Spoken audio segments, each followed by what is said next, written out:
Thank you all for coming. My name is Medea Benjamin. I'm with the group CODEPINK, one of the organizers of this, and we want to thank all of our co-sponsors: the Campaign for Peace and Democracy, Center for Inquiry, Coalition to End U.S.-Saudi Alliance, Fellowship of Reconciliation, Food Not Bombs, Friends Committee on National Legislation, Historians Against the War, Institute for Policy Studies, Just Foreign Policy, No Drones, Middle East Crisis Committee, Peace Action, People Demanding Action, Popular Resistance, Roots Action, the Gulf Institute, the Markaz, The Nation Magazine, U.S. Labor Against the War, United for Peace and Justice, United Methodist General Board of Church and Society, United National Anti-War Coalition, Upstate Coalition to Ground the Drones and End the Wars, Veterans for Peace, Voices for Creative Nonviolence, Westpac Foundation, WNY Peace Center, World Beyond War, and WILF DC branch.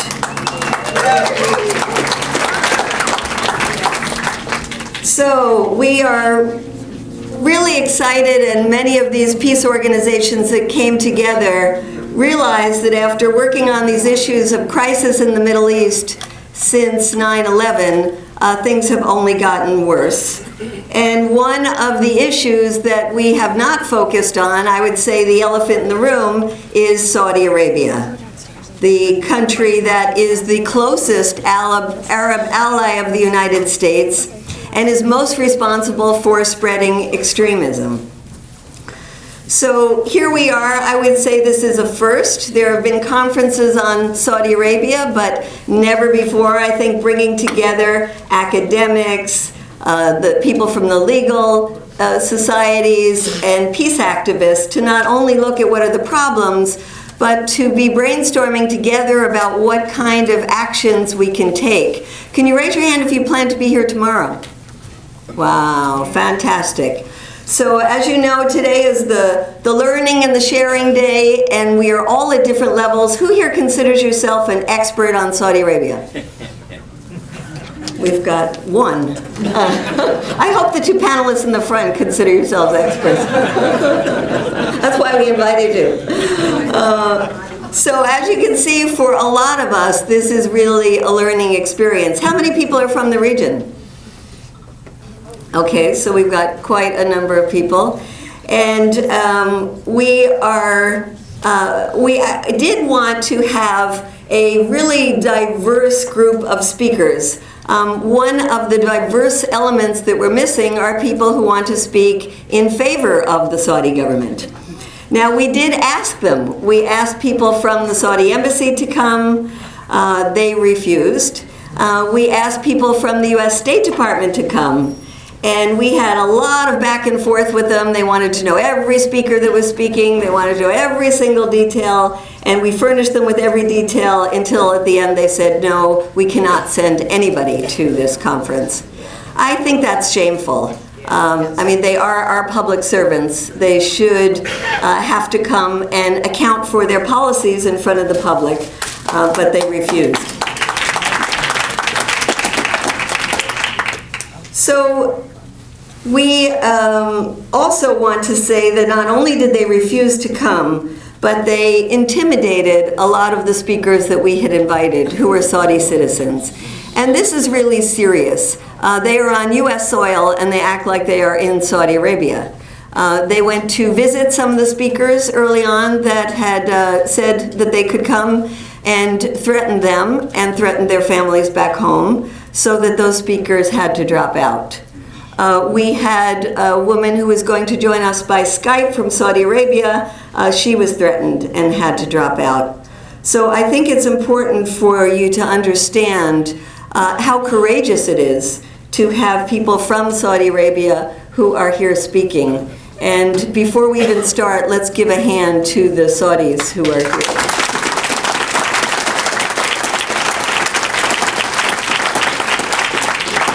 I also want to say that they intimidated a lot of the young Saudis who are here on scholarship who wanted to come, and were told that even attending this conference might be dangerous for them.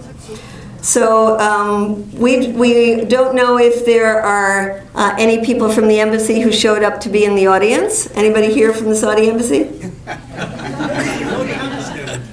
So they might be here anyway, and if you are here, we welcome you.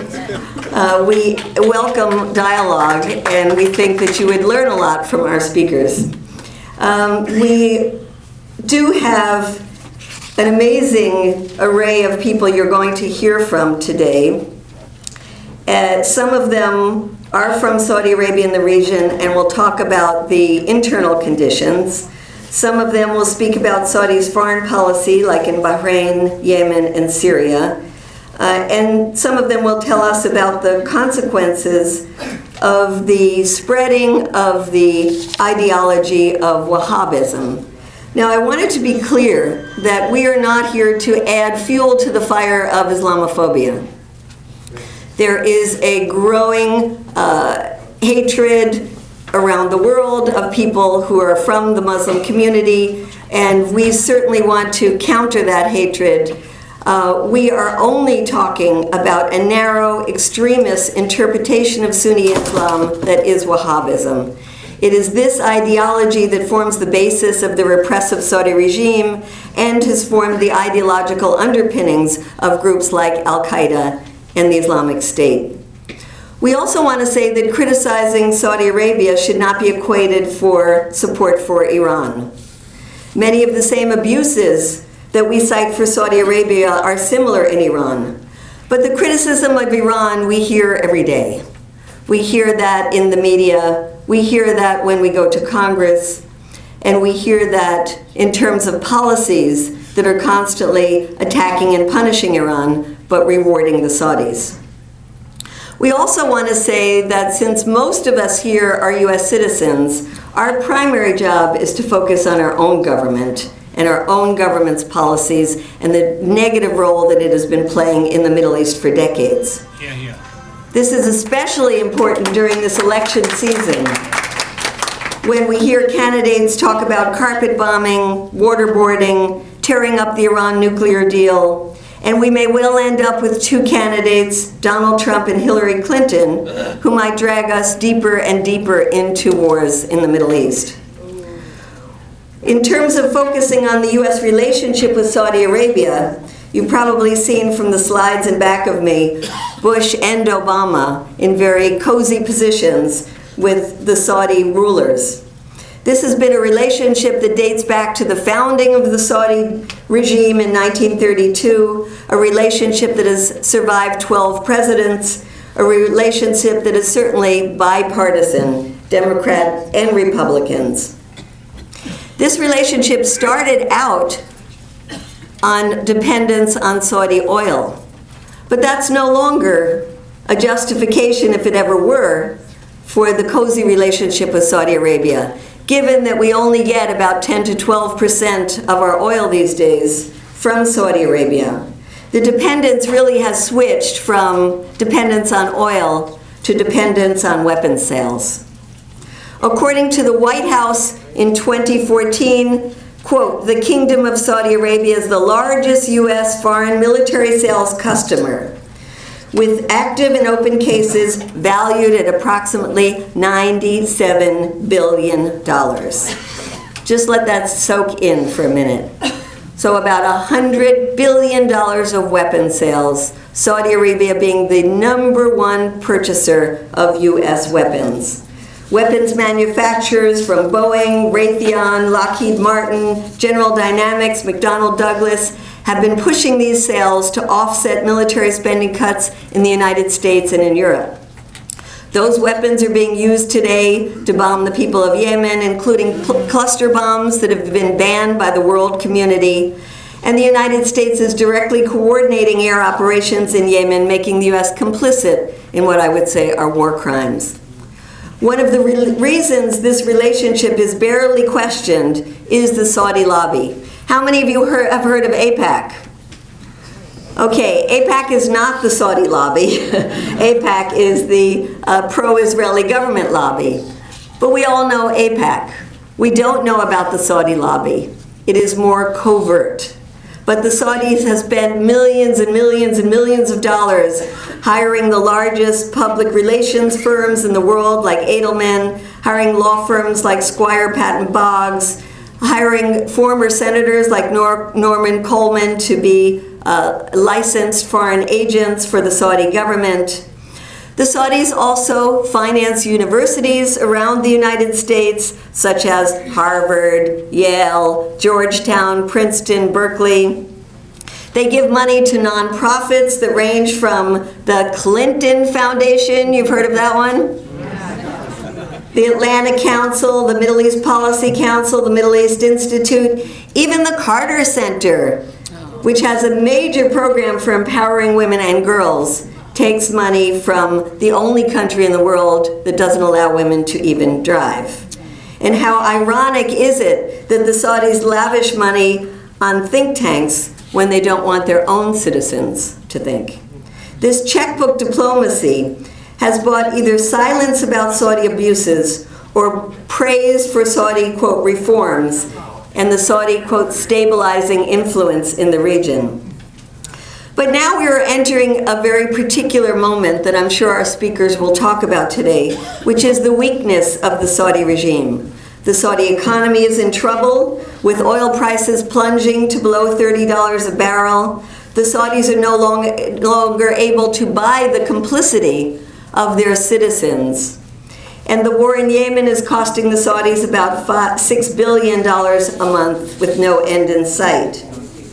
The decrease in revenue, estimated to be a $98 billion budget deficit this year, has meant that the Saudis have had to increase the prices of fuel and electricity and cut some of the benefits that the Saudi people have been receiving from the petrodollars.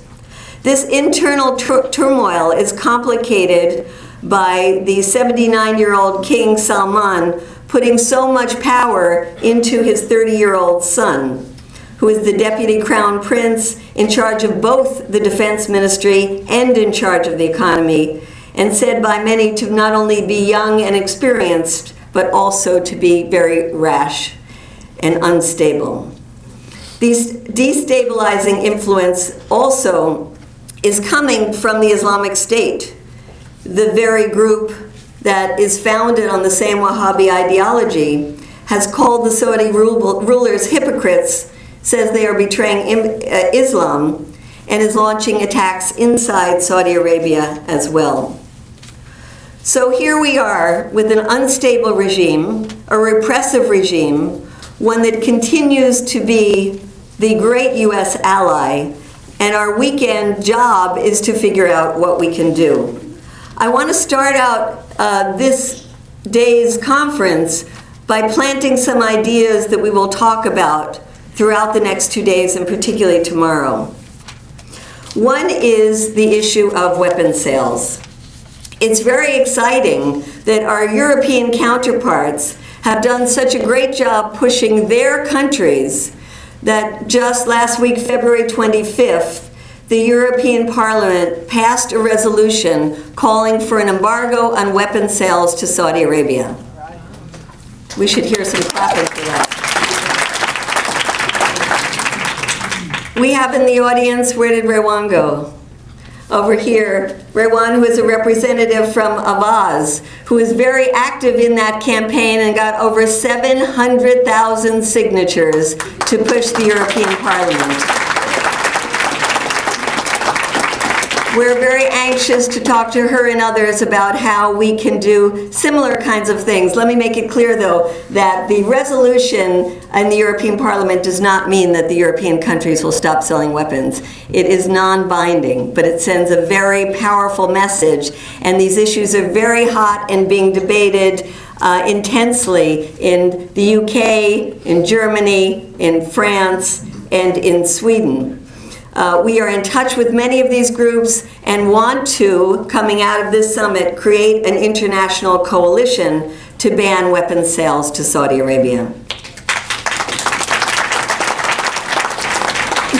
We have some groups here who have been working on the issue of supporting political prisoners. Can you raise your hands if you've worked on this issue?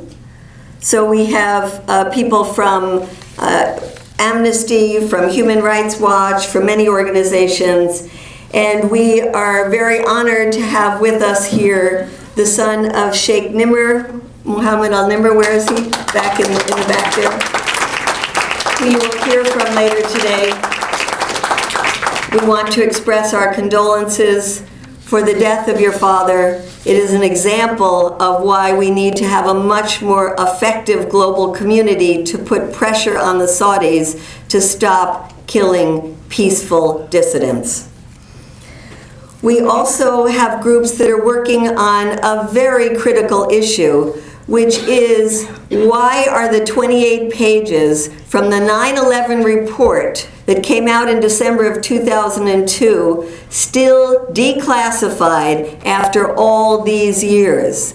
These 28 pages deal with the funding for the 9/11 attacks, and former Senator Bob Graham, who was the head of the commission that wrote the report, said the 28 pages primarily relate to who financed 9/11 and point a very strong finger at Saudi Arabia as being the principal financier.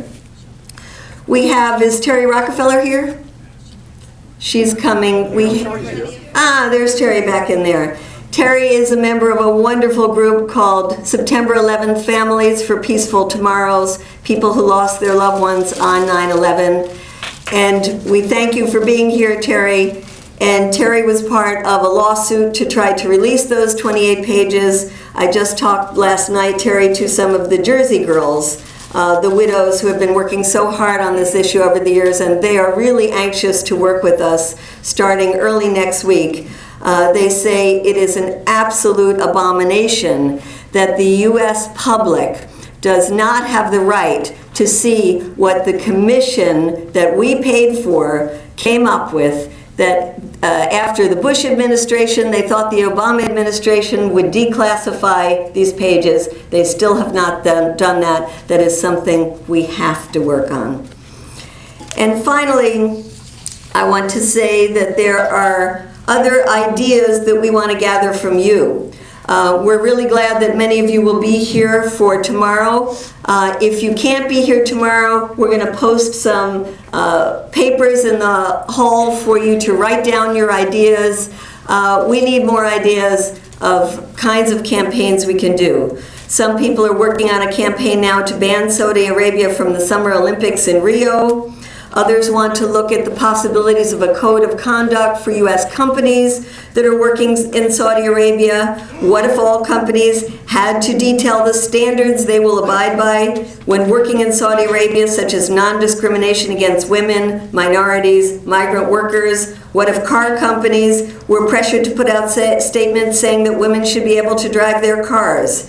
What if retail stores in Saudi Arabia should say that they should be able to employ women under the same conditions as men?